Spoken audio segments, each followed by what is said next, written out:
You're very welcome back to the second day of this 11th International Disability Law Summer School. And the theme of today is human rights and family life. And we've two parts of the session this morning before lunch. The first part is looking at belonging to families and communities. The second part is about legal capacity and family life. We'll have lunch between 1 and 2, and then we'll have, as you'll see there in your programme, between 2 and 3, we'll have between 2 and half 3, we'll have a session on sexual and reproductive rights, and then we'll have questions and answers after all these sessions. We'll have a tea break, and then we'll have our last session between 3:45 and 5 o'clock on independent living and family life. And then afterwards, we're going to have a poster presentation and wine reception out here in the lobby. There's also going to be an exhibition of photographs which have been submitted by speakers at the summer school about what family life means to them. They're hung up in the room to the side where you had breakfast this morning. That's going to be open, and there's also an audio pin which will describe the photographs that are on display there. So that's just a quick snapshot of what's going to happen today. So I'm delighted to be chairing today. Our panel speakers will have 20 minutes each to speak in this session on belonging and family lives and communities. The first speaker is Rachel Cassen, and she'll speak for 20 minutes. Rachel works for an organisation called LEAP, very much takes a community development approach to including people with disabilities in the community and creating connections. So I'll hand you over to Rachel, who can talk to you more about her work. Her full biography is in the programme, so you can take a read of that in your own time. Thank you.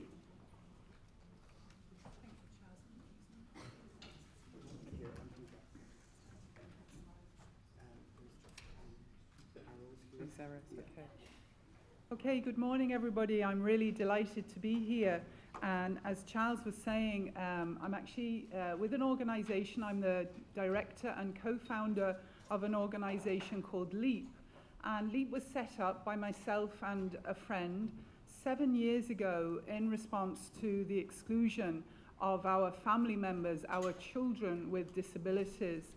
And we observed and still observe that in the last 25 years, there's been a rise in a number of social movements for positive change, the rights of people, LGBTI, environmentalism, Black Lives Matter, Me Too. But we felt and still feel that the lives of our children with intellectual disabilities and autism has not really improved. And we'd like to ask you today to think about the reasons why that is, that the full inclusion of people, and our organisation focuses specifically on children with intellectual disabilities and autism, that, you know, why has their full inclusion not been achieved, and why have we not seen the support of global citizens towards the full realisation of the rights of our children. So we believe that family leadership towards inclusion is a very powerful force for change. So as an organisation, we harness the love, courage and commitment of families towards the ordinary or normative life path. And we encourage families to just dip their child's toe in special services, special clubs or recreation, because we believe very passionately that the ordinary is the most precious of all, and that special does no favours. So we focus not on services, not at all. We focus on three things. We encourage families to build a rich, compelling vision of an ordinary life for their child, and to practice saying that out loud. And we actually coach families. We coach them. We run family leadership retreats every year where we take the whole family away to the wilds of County Cavan on a live-in retreat, and mum comes, dad, if there's a dad in the family, whoever the parents are, maybe a grandmother comes, all the children in the family come, and we focus on the vision of a good life, and we start to really encourage families to move away from the problem as it's been constructed in services and in clinics for their child, and to really get them to think about, you know, solution focus. What is a good life? What could a good life look like for your child?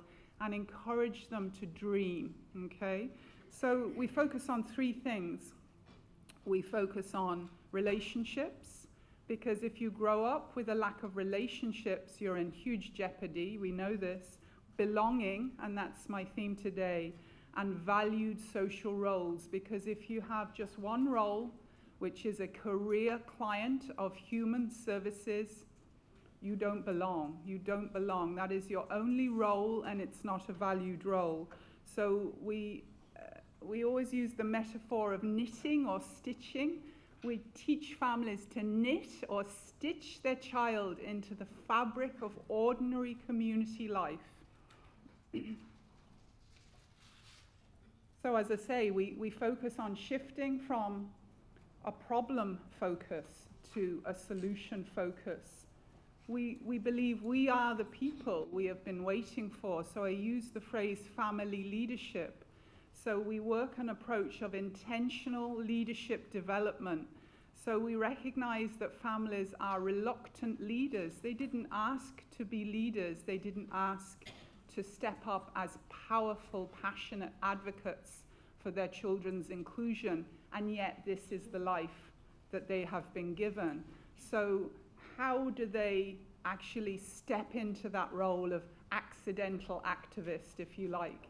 And we talk about very much this idea of relational activism, that we try not to be angry activists, we try not to be, you know, cross activists, we try and build relationships everywhere we go, even with people we really don't like very much. We try and work this relational activism because that seems to work, trying to build connections, trying to build relationships wherever we go. So much of what is good in life, we really believe, is not in the currency of money. So relationships, belonging, valued social roles, these can be created without any money. So many families are looking for more services, more funding, but we know it may never come. So we're very captivated by this question of what happens to people and families when hard times unfold, and what can we do with little or no money, okay? Let's get creative here and work together to build valued social roles. How can we increase people's networks? So we build circles of support around families. We convene their networks. We sit at a lot of kitchen tables with families and we ask them, who here loves this child? Who in this community loves this child? Bring them here, bring them here. And then we plan all day and we plaster the kitchen walls with posters about opportunity and hope and promise. And none of it is about money, although we have just sat on the task force, the government task force, for personal budgets. My own son, who is now 26, he's enjoyed a personal budget, individualized funding for 7 years since he left school. He lives independently with a really good support worker who's more like a coach or a mentor, and he's working. And this September, he's going to university. When he was a little boy, he was heavily medicated. He used to self-harm. We've transformed his life. He is on no medication now, and he is back living on the normative or typical life path. Because in many ways of these ideas that we've applied, ideas from people like Wolf Wolfensberger, John O'Brien, Michael Kendrick, and so on, there's a rich encyclopedia of resources for the type of work that we do, starting with the person and working from a community development approach. So many families, when we meet them, have already been crushed. The engagement, the almost compulsory nature of the engagement with services has crushed them, has crushed their voice. There's a story I always like to tell about a town, a fictional town, where for 100 years there was a group living on the edge of town who were never consulted, who were never included. And one day the council decided, the good people of the town decided, now we are ready to hear them speak. So they went to the group and they said, now we are ready to hear you speak. And then they were surprised when they had nothing to say. So when we disempower people and we take away their voice, it's a process, isn't it, for them to be supported back into voice, back into their own agency and their own power.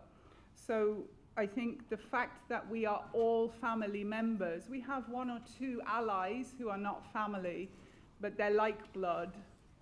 But as an organization, we're led by families. That is a very safe space that we create for families to come into power again and to come into their voice.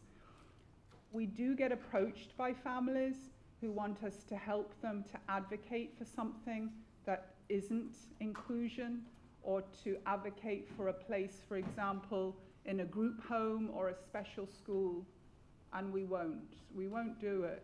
So that is difficult. Look, you know, and I know that probably 90% of the activity by families in this country, possibly in your own countries, is towards more special, more segregated, and more congregated services. But not all families are the same. There are many families like my own who believe in the full inclusion of their child. So there are many families we cannot work with, and we will fight them if they continue to try and segregate their child. So as a result of families very early on being encouraged to give away their power to services, they learn to lose belief in their own competence, ability, and expertise, and they learn that they need to sort of perform crisis in order to get support. I remember when my son was a very little boy, we were living in Dublin, and we had to go to a clinic in the middle of a housing estate to get a particular entitlement that we needed, something called the domiciliary carers allowance, which is a small payment each month to the family to support the child's additional needs. And the nurse, the public health nurse, told me, she said, Rachel, don't put on any makeup, make your hair a big mess, don't go to sleep, and fill your child full of sugar. So this way you'll get the payment. So that's what I did. So these are real messages that families get. If you get into crisis, if you perform victim, if you perform tragedy, you will get a quantum of support. That is so damaging to families. So we talk about the opposite. How can we actually incentivize resilience and success of families? We advocate at the highest level so that the system does not damage families anymore in this way, that we actually support families, for example, with small pieces of individualized funding that will build their competence, their confidence towards inclusive lives for their children. So today we're focusing on belonging. What does it mean to belong? How do we come to belong? I had a bit of an existential crisis, actually, writing this presentation. I was thinking, do I belong? Where do I belong? Who belongs in this room? Who feels they truly belong?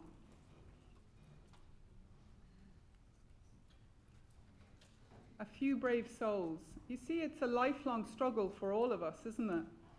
And to say we belong, it feels a bit like, well, I belong a bit, but I'm not really sure.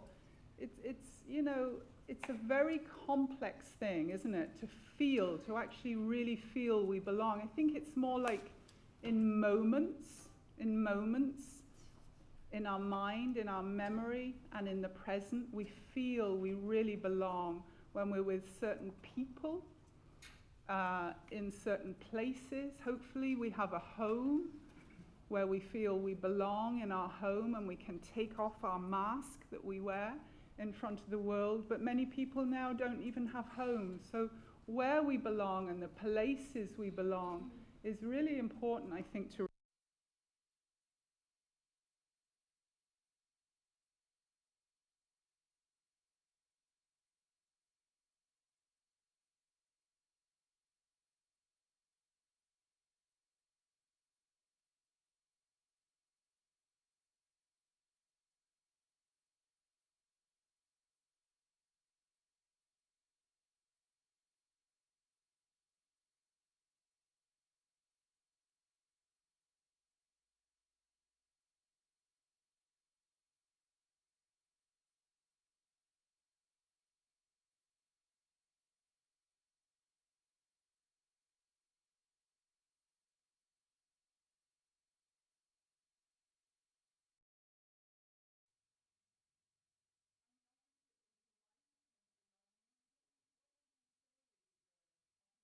belonging. Is there a word?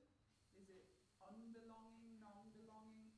Well, I was conclusion, and it's predicated on a lack of social roles. So a lot of our work is around roles, building, as I say, valued social roles, and we have a very practical approach to doing that. It's, you know, it's very hands-on. And then social ties, but actually you could have lots and lots of social ties. I could know everybody in this room, and after I've talked to you all for 5 minutes, do I belong? I don't know. I think our belonging really comes from the valued roles that we have in life. And I often give workshops on roles, the whole role theory. And there are 8 domains in life where we have valued roles. One of them is family, one of them is community, one of them is employment, one of them is higher order roles like religion and spirituality. So each of us, without perhaps necessarily thinking about it, have acquired roles in all of these areas, some without trying. When we're born, most of us immediately became somebody's son or daughter, somebody's brother or sister, and so on. So a lack of belonging, social exclusion, and polarization are increasing trends across the world. And polarization, obviously, I mean between, for example, rich and poor, for example, Christian and Muslim, black and white, and so on. This is very, very dangerous, that if we become just living, I spoke about tribes, just living in polarized tribes, as the world seems to be going, we're in a very difficult situation. But aside from that, I think, again, to use the word jeopardy for the 3rd time, if these trends are happening in the wider society, it's far harder for individuals with intellectual disabilities and autism to truly belong. I'm just going to fly through one of these. Not belonging in your family, we always say, is one of the greatest hurts. So we work very hard at encouraging families to look at developing the roles that already exist in the family. Often mothers and fathers will come to us and say, well, my children without disability should not have too much responsibility for my child with disability. And we would challenge that.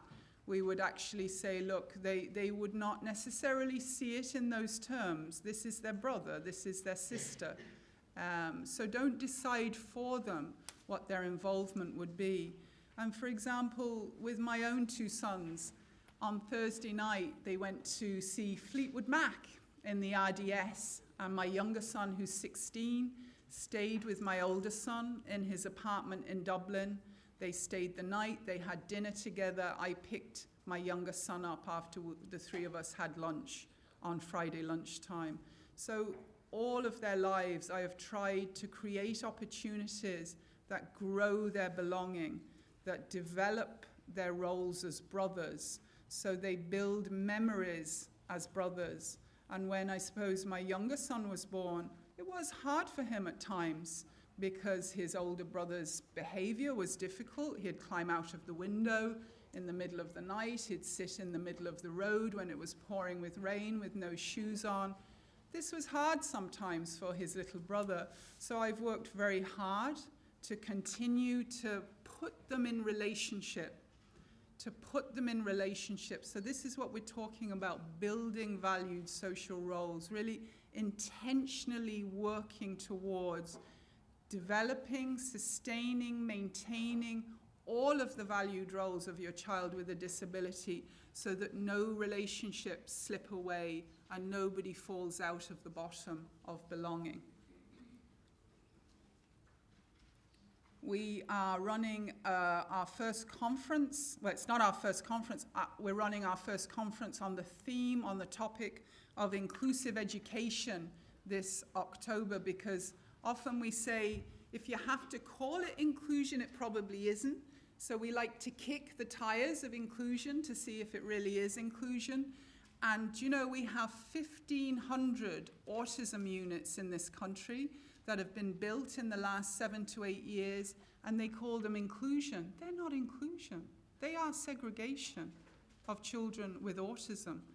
And the first cohort of children are now leaving those units, and the Department of Education is finally prepared to talk to groups like LEAP, who've been saying all along, this is a bad idea, because they're beginning to see that these children leaving these units are very poorly prepared for adult life in terms of getting a job, going into further education or training.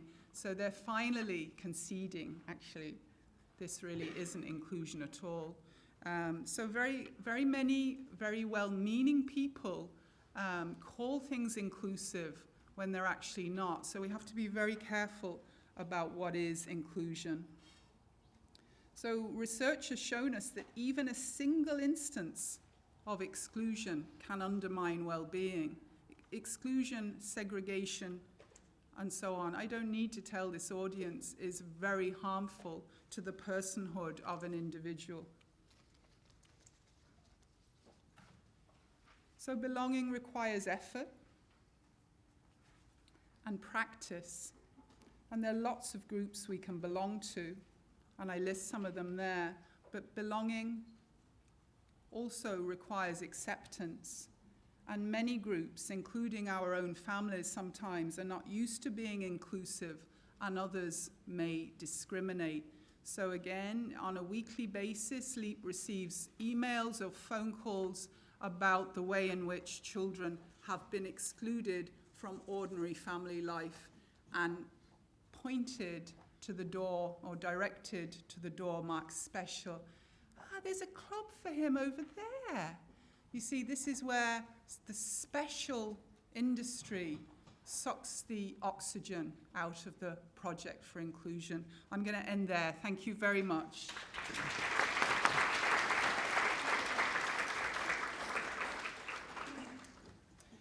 Thanks very much, Rachel. Our next speaker is Maria Fhlatharta. Maria holds an LLM in International Comparative Disability Law and Policy here from the Centre for Disability Law and Policy at NUIG Galway, and a law degree, a Bachelor of Civil Law degree. She is a founding member of Disabled Women Ireland. I'll hand you over to Maria, who will have, again, 20 minutes. Okay. Great. Thank you.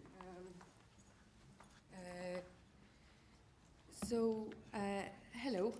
You're going to have to listen to me for a while, so sorry.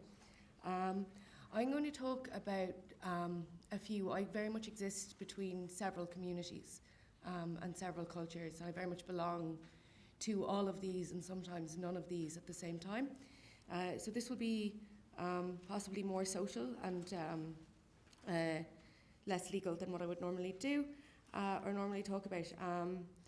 So I am a member of the LGBTQI community here in Ireland.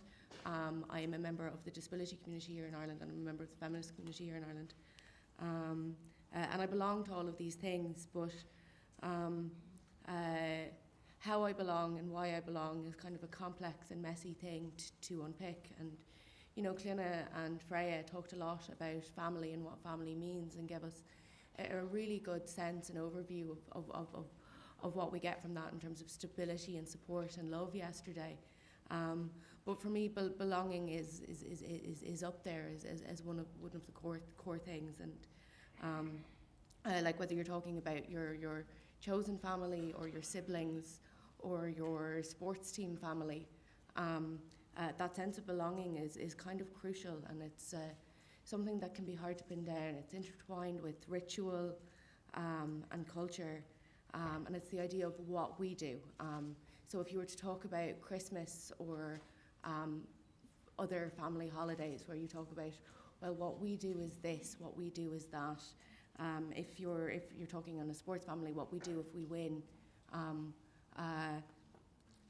or what you do with birthdays and friends, and these practices and these rituals create a sense of place that becomes kind of a locus for how we understand ourselves, and they provide role models that kind of shape how we see ourselves, and a base from kind of from which we grow and which all things are. So we're in a state that places a huge importance on family. Legally in Ireland, family and a family based on marriage is kind of seen as the centre of everything. But very much this week we've been looking to kind of challenge what that idea is, well, what that idea of family actually is. And I think there's been broad agreement in here that it's something which is much broader. It's something which is much broader than that. Our cultural groups and our friends groups can all play a huge role in determining what family is. Within the LGBTQI community, the concept of chosen family is a very critical concept. It's something that has sort of shaped and founded how it's something that sort of shaped and founded a lot of how we exist as a movement, both in terms of advocacy and also socially. And now it comes from a place where LGBT rights may not be from an era and from places where LGBT rights weren't quite so respected. So people very much relied on that chosen family in order to be able to kind of pull them through kind of understanding themselves as other and giving them that sense of belonging. For a lot of people, when they talk about coming out or realising that they're gay or bi or trans, and coming to that realisation that they didn't know where they belong, I think when you're part of a marginalised community, sometimes you don't really see anyone who looks like you. You feel very, very isolated, and the chosen family is something that kind of exists to counteract that and pull from that. Like growing up, I always joked that the only gay people I ever saw were Ellen and Elton John, and that neither of those things were particularly helpful. So that chosen family and that idea of a chosen family can be really helpful just to give you that sense of place and that sense of structure that can be lost when you realise you're part of that marginalised community. Within the disability community as well, and we've had a few chats about CRIP family, that this can be a really important tool in order to be able to understand yourself as a rights holder and as an equal, and to understand and to kind of separate out a lot of that, a lot of what we're told from from the start. I should probably acknowledge my own one, which is Disabled Women Ireland, and there's a couple of members here today, and one of them, Roisin, who's here, has a phrase where she's like, you need that family, and you need that support to sort of unpick the internalised ableism and that internalised misogyny that we've already all kind of eaten up and is there. So these are important, and they're important on so many different levels, and they exist across so many different things. And I'm going to talk a little bit about the interactions between traditional families and these ideas of broader families, because I've sort of established that having that cultural family and being able to see yourself is an incredibly important thing. But how that interacts with traditional ideas of nuclear family is a complicated and messy thing that kind of reflects the complexity of life and of family. I was really enjoyed listening to Rachel talk about like where families fit in within the LEAP model and families as advocates, because historically within disability there's been a lot of tensions there. Historically within the LGBT rights movement there's been a lot of tensions there. Like I note that if we're to talk in terms of like the role of parents within LGBT advocacy, PFLAG, Parents and Friends of Lesbians and Gays, I think they've expanded to be slightly more inclusive in their definitions, but they've kept the anagram. were traditionally a powerhouse for fighting for the rights of their sons and their daughters, and very much became one of our greatest allies in the struggle for LGBT equality, especially in the United States, where they're still a terrifyingly powerful organisation of really pissed off moms.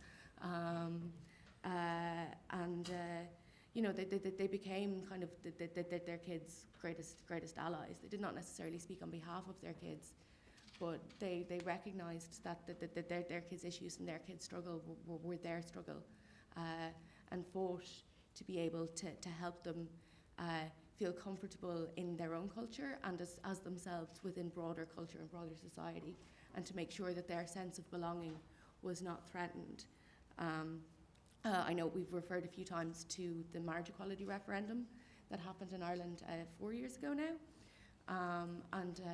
During that time, in what had been very much silence about both what family was and from parents, an awful lot of parents came out and started talking about their wishes for equality for their daughter and their sons, and also that these different family structures were as valid and had that sense of place here. On the other side, we also have to note that there can be, that this isn't a universal truth, that while that these interactions between traditional families or nuclear families and these broader cultural families aren't always a positive thing. And when I talk about it from the LGBT rights perspective, it will I'm thinking very much of conversion therapy and other practices that were parent-led, that actually possibly even came out of a sense of belonging, where there was a threat that, oh, my child will not belong to my family or my culture anymore. But ultimately, it is an example of where traditional families have acted as sort of a barrier to that broader, access to cultural family.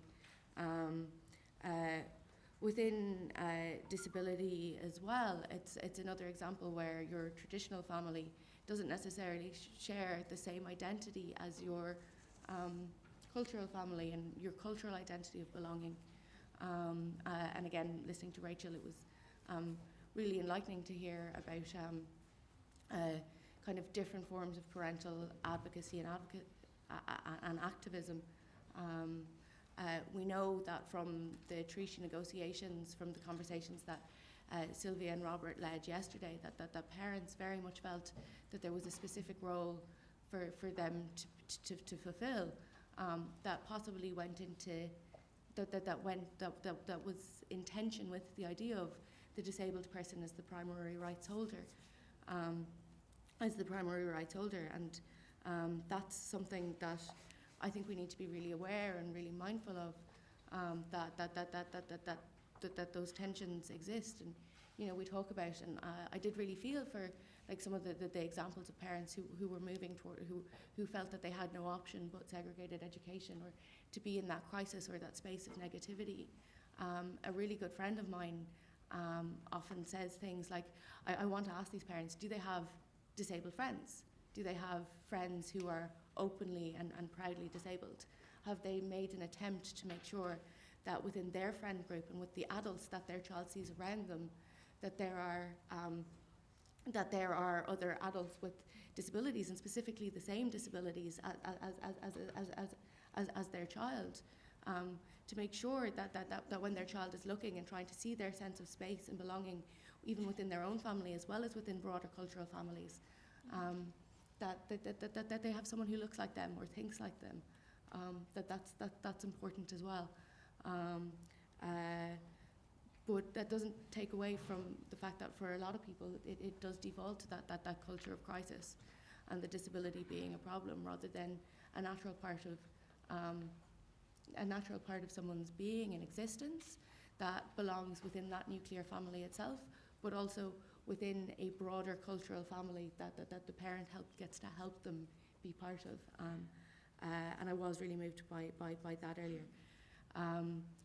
The other thing that I'm going to talk about quite briefly now is that cultural families aren't always accessible families, and I think that's something that we need to acknowledge and be more mindful of. Ellen spoke yesterday and said that now that the Transgender Resource Centre in Northern Ireland is accessible, most of their volunteers have disabilities, which is for me a very exciting thing to hear, because the resource centre for LGBT people in Dublin, the largest one, is entirely inaccessible. And when you're looking at communities that have traditionally existed on the margins, they tend not to be in the glamorous buildings in the centre of town. They tend not to be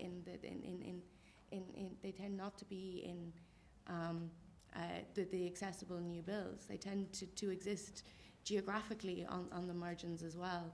And for disabled people who are realising that they have multiple identities and may want to be in women's spaces or in LGBT spaces, as was my experience, there isn't always access.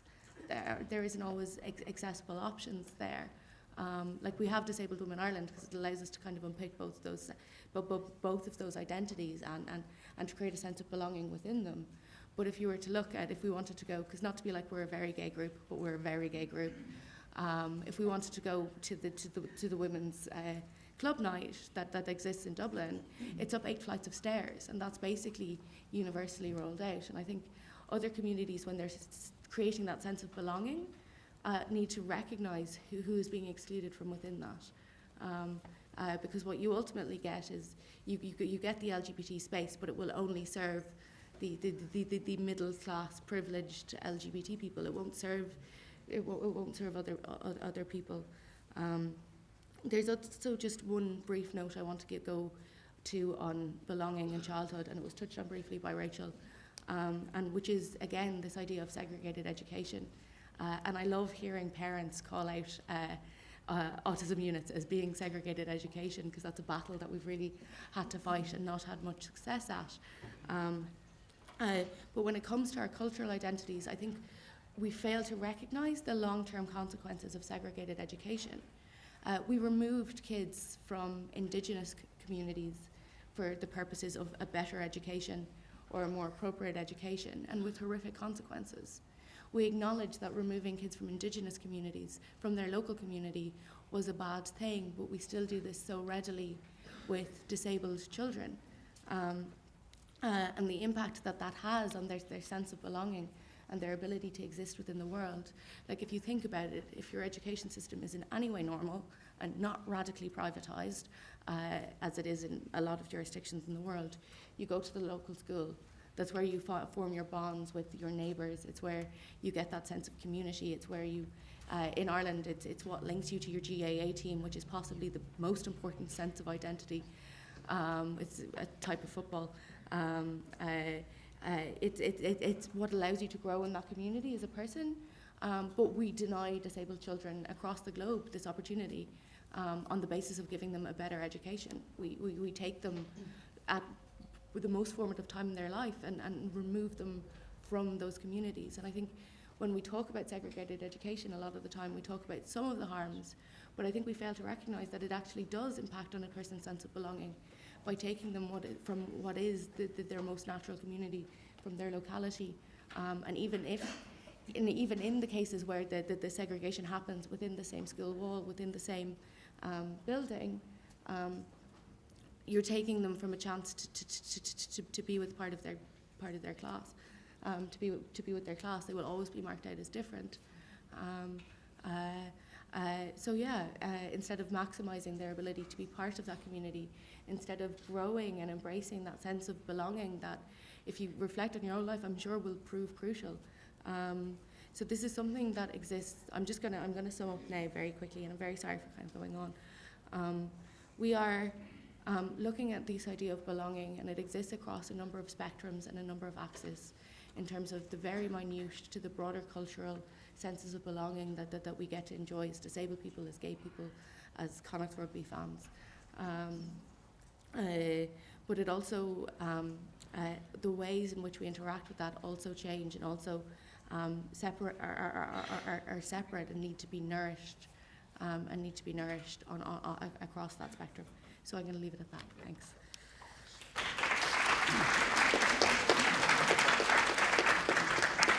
Great. Thanks very much, Maria. So our third and final speaker in this session on belonging to families and communities is Liberty Matthyse. who is the Executive Director of Gender Dynamic X, which is based in Cape Town in South Africa. You can read her full biography there. The organisation advances access to human rights and social justice for trans and gender diverse persons through health education and legal advocacy. So I can hand you over. You have 20 minutes and then we'll open up for questions and answers at the end. Thank you.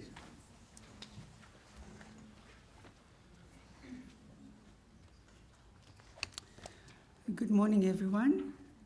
Apologies if I'm going to, my voice is a little bit cracking on the one side, so you'll forgive me if it's not very clear. I think before I start, can I perhaps come out from around the podium and perhaps use that mic? Sure. It's sometimes so intimidating standing behind the podium. But before I do, I think firstly I would like to just thank the University of Galway for the invitation to the organisation to present here today around issues affecting the LGBTI community. And of course, congratulations on that that victory 4 years ago of passing same-sex marriage in the country by referendum. I think that's quite a high bar for the rest of the world in terms of what's possible if there's social commitment. When I got the invitation, I also questioned what I would be doing in this space in terms of where I would belong in this space. As somebody that is identifying as queer, I'm a trans woman and a non-binary woman, though leaning towards binary constructs of gender more likely. And the first thing that came to mind was the thinking of Audre Lorde and Kimberly Crenshaw. Now, these are two black American feminists in the US, women feminists in the US. The one speaks to intersectionality and that we are not just one particular embodiment of identity, and therefore, if we are not just one particular identity and multiple identities simultaneously, it does mean that we are affected based on those identities at the same time. And that was basically used in reference to the politics of oppression and how it functions in the world. So if we look at somebody's makeup being somebody as a race, particular gender, particular sex, sexual orientation, gender identity, bodily ability, etc. And then at those intersections at any given point in time, some people might find themselves more oppressed than others. And I think for me, the relevance that I then took from that was to say that in our work that we do, there are LGBTIQ identifying persons that are also differently abled. And therefore, there's a strong need for us to be able to cross-pollinate and understand what the different communities are going through in order to forge a greater sense of solidarity, in order to enhance the advocacy that we then undertake. Do I skip? Oh, you can just go. Thank you. Sorry, technology. So I think I'm going to stand here rather because it's going to be easier. So in just outlining the organization that I'm from, we are based in Cape Town, South Africa. We were started in 2006. We predominantly focus on trans and gender diversity and advocacy for the community across Southern Africa, not just in South Africa. The work that we do focuses on research and advocacy as one strand. Secondly, capacity enhancement, particularly for service providers and policymakers. And then thirdly, looking at facilitating access to direct services. So we don't offer direct services, but we advocate for direct services. We work predominantly in 3 disciplines. That would be education, law reform, and then of course access to gender-affirming healthcare as well.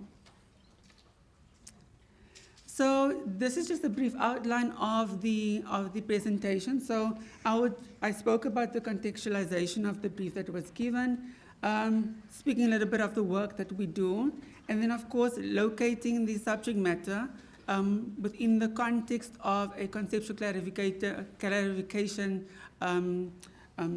particular aspect of the presentation. We look at some of the theoretical underpinnings of the presentation, a little bit of a literature review around queer rights and the development thereof. And then we will also look at the impact of law, medicine, and psychology in shaping belonging to families and communities for LGBTI persons. After that, we will look at the international human rights discourse and what that says about families and belonging, and particularly honing in then on the Yogyakarta principles, which is a non-binding international instrument, but it does guide the application of international law. And then we will look at the evolution of family, community, identity, and law in South Africa as a particular case study, and how we have domesticated some of these international instruments in being able to then speak to how the law and society relates to the issue of belonging to families and communities. So the brief outline from my understanding that I was supposed to touch on families, belonging, communities, identities and expressions, human rights, sexual and reproductive health, and of course, joining that through the lens of intersectionalities that I will again speak about later. In terms of the first initial thinking that I had when I thought about families was, what is this particular unit, the community unit, what is this particular unit? And it's a unit that we all turn to be able to find some form of care, some form of support, some form of love that will enable us to reach our full potential, and then of course through the mechanism of being motivated within those spaces and affirmingly so. Looking at the brief, although it was, from my vantage point, quite clear, in my head it was very muddled up in terms of how do all of these things interrelate and connect with one another. And so this is kind of an idea of what went on in my brain. The fact that our belonging to communities and families are also very much located within the macro scheme of things in terms of economic factors that contribute to unemployment, employment and education. We're looking at religious and cultural systems that often mediates what acceptance looks like, what inclusion looks like within our communities and families. And then, of course, political factors, particularly within the African continent, where being LGBTI identifying is predominantly seen as being un-African, not part of the value system. And then, of course, how that entrenches itself within the political system and in the legal system, shaping a law that is very homophobic and transphobic and, broadly speaking, queerphobic.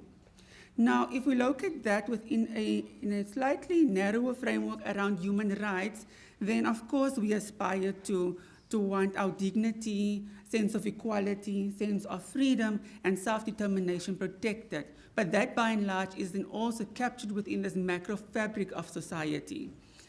And then, of course, subsequent to the human rights and endeavors, how does the thematic areas of the presentation then interlink with one another? For example, how does communities relate to sexual and reproductive health?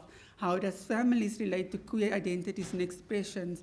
How does human rights relate to sexual and reproductive health? How does communities relate to belonging, etc.? So they're all an enmeshment, and a very complex enmeshment that differs from context to context, family to family, community to community.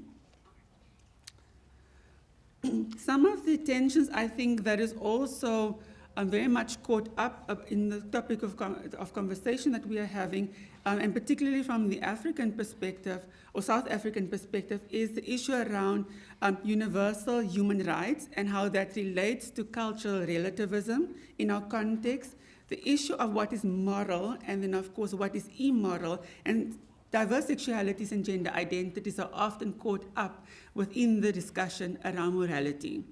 Then we're looking at what constitutes a family in terms of a family in fact or a family in law, and of course how law often determines what types of families can be protected and should be socially recognized as well. We're looking at the tension between traditional families and understandings thereof, and of course the emergence of what some would call modern families, but that is a misnomer, of course, because these families have been in existence for since time immemorial. And then, of course, the question that ties into morality is the question around what constitutes a functional family and a dysfunctional family. So I think for me that those are some of the tensions that I picked up in just preparing this particular presentation around belonging for queer people. So if I can just reflect somewhat on the problem statement that we are dealing with, thank you. Time flies when you're up here. The problem statement in terms of how do we integrate ourselves within the fiber of our communities and the fiber of our families, then we do need to look at issues around the law, issues around what psychology medicine says, because these are determining factors around how much stigma and discrimination we experience on a day-to-day basis, and to what extent we are able to be integrated within our spaces. I'm going to jump this one. I'm going to assume that we are all on the same page when it comes to understanding SOGI-esque, sexual orientation, gender identity and expression, and sex characteristics. Is that a safe assumption or not? It's not, okay. I'm going to briefly run through this one. So in the work that we do as an organization, when we speak about belonging, we try and differentiate between the different thematic areas within the queer human rights discourse. So firstly, we're looking at gender identity and expression that is very much different to sexual orientation and sexual practice.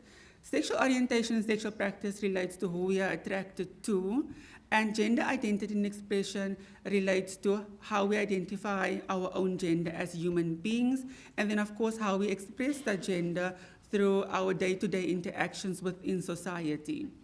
And then, of course, a lot of assumption is made about our sexual orientation and gender identity based on the sex that we are assigned at birth. So if you are assigned male at birth, then the assumption is you're going to perform masculinity and then, of course, grow up to be a boy and then a man. Though that's a linear progression in terms of the social construction of gender in society. But of course, we all know that there isn't only two sexes. There's only also a third one, and a very prominent figure, Cassen, that has been in the media as of late due to the IAAF ruling for exclusion in women's sport, is an intersex person. And of course, that is located on the continuum of sex between male and female, and of course, beyond that. So that is just a crash course possibly on queer human rights and how we understand it as an organization. I spoke about the theoretical framework, and so our work is very much underpinned by intersectional feminist theory that then translates into queer theory, and of course then transgender theory emanating from queer theory for particular understandings and purposes. I'm going to skip the literature review for now because I think that's going to be a little bit time consuming. But in essence, what it just alludes to is that trans and gender diverse persons, and broadly speaking, LGBTI persons, find ourselves on the margins of society, of the law, of the medical community, by virtue of how we are understood and how our embodiment is understood as an abnormality, as an oddity, as something that's dissident. And I think for us, in terms of understanding and capturing that through a human rights lens, it's a struggle that we share with the differently abled persons and the sector at large. Okay, I'm going to skip that. So in looking at the international human rights framework, speaking to families and particularly families and the protection thereof, our first point of call would be the Universal Declaration of Human Rights that outlines that everybody is born free and equal in dignity and rights. In the declaration, it also outlines the importance of protecting the family unit as the core foundational unit of societies.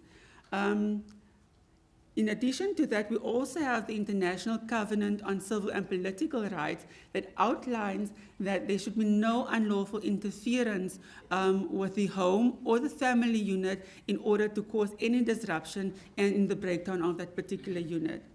We also then have the International Covenant on Economic, Social, and Cultural Rights that outlines similar provisions, but it expands that, and that was particularly done within General Comment 20, where it identified sexual orientation and gender identity as grounds upon which people ought to be protected when international law is being implemented. We're looking at our regional framework in Africa, which is the African Charter on Human and People's Rights. And particularly the Charter does protect the family unit, but it does so through a moral lens. So now there's this mediating mechanism between international law and regional law before it filters down even into domestic law, outlining that before we can actually apply human rights, we must also entertain the question around morality and value systems, so that the types of families that is cultivated is not seen to be promoting anything that's against the family unit and the culture. And homosexuality and being queer identifying traditionally has been seen as un-African in those contexts. So therefore, that sets the tone as to how the community is marginalized, how families marginalize LGBTI identifying persons. It also speaks to the best interest of the child under the Convention of the Rights of the Child. And I know that in the United States of America, there's been plethora of case law around how children should be consulted in terms of the family setup when it comes to queer identifying persons that are also parents. In moving on, the most important one, as I alluded to earlier on, would be the right to found a family under the Yogyakarta principles. And it outlines that everyone has the right to found a family regardless of sexual orientation and gender identities. It acknowledges that families exist in diverse forms and that no family may be subjected to discrimination on the grounds of sexual orientation or gender identity or of any of its members. So it's a very broad framing. It speaks to the, it then goes forward in speaking to the domestication of international law and protections to protect the unit. And so it would reflect on what type of legal mechanisms did states put in place in order to showcase their commitment to transformation. In the South African context, we have same-sex marriage laws. We've got legal mechanisms for transgender persons to change their gender marker, but that is caught up with within the medical model, and it's highly pathologized, something that we are working against, because the continuation of it being pathologized means that our communities will always understand us to have a mental disorder through the International Classification of Diseases and how that frames bodies and frames marginalization. And so we are saying that we are looking for an approach of how we depathologize that to locate it within a human rights model, within a self-determinationist model and self-identification model.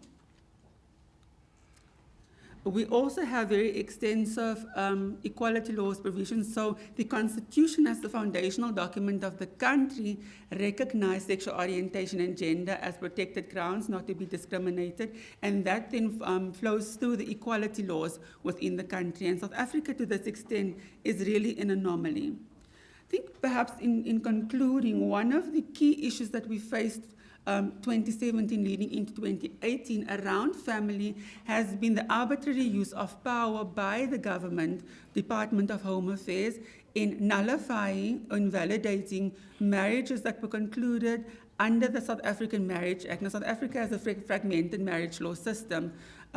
It has at least 3 pieces of marriage laws and legislation governing the Institute of Marriage. Recognition of Customary Marriages Act being one. Second, the Traditional Marriage Act, that's the oldest one, that protects the sense of the nuclear, heteronormative, cisnormative family. And then, of course, lastly, speaking to the Civil Union Act. So what the department sought to do was then to nullify the marriages where one spouse was identifying as a transgender person. So they initially got married as a heterosexual couple. The one partner transitioned during the course of that marriage and then went to the Department of Home Affairs to get a gender marker change and a name change, and they refused to say that if you want to do that, you must marry under the other piece of legislation, which is the Civil Union Act, which then governs same-sex marriages particularly, but not exclusively. And that caused for concern. So we intervened as an organization in order to support the couples in protecting the integrity of the family unit, because a divorce would subsequently mean the dissolution of the marriage and, of course, all protections that were caught up within that particular marriage. The outcome of the case was very favorable, and the Department of Home Affairs was subsequently then mandated to reinstitute the marriages that it annulled, and of course be able to expedite the remedies for change of the gender marker legally and name change in record time. That was 30 days given. So in essence, to conclude that if we are looking at LGBTI persons and locating us from the margins to the centers of our communities and families, through our approach in terms of using law as a mechanism, then public education forms a critical part of doing the work. There's a need to learn new content, unlearn what we've been taught in our past, and in order to shift our hearts and minds in being able to embrace and incorporate diversity in being human. Secondly, we need to look at how we decriminalize same-sex consensual sexual conduct, and of course looking at how we then recognize and include communities within the ambit of the law and legal framework. Thirdly, we need to be able to advocate to our governments to become much more human rights focused and centered, so that we can also have the political will to push through the laws that we need in order to see the change in society that we want. And then, of course, coming to a space like this, it means that there's a need also to forge a greater sense of cross-movement solidarity in order to understand the different issues affecting our different communities in order to be able to push through with a consolidated transformation agenda. And then lastly, for us, it's important to look through the medical lens and speak truth to power to the medical discourse and how it pathologizes our bodies, how it shifts us to the margins as just general human beings that are different by our very nature, and how we challenge this particular community in being able to see the agency and autonomy that we embody as citizens of the world. So I think for me, I'm going to leave it there. Thank you so much for listening.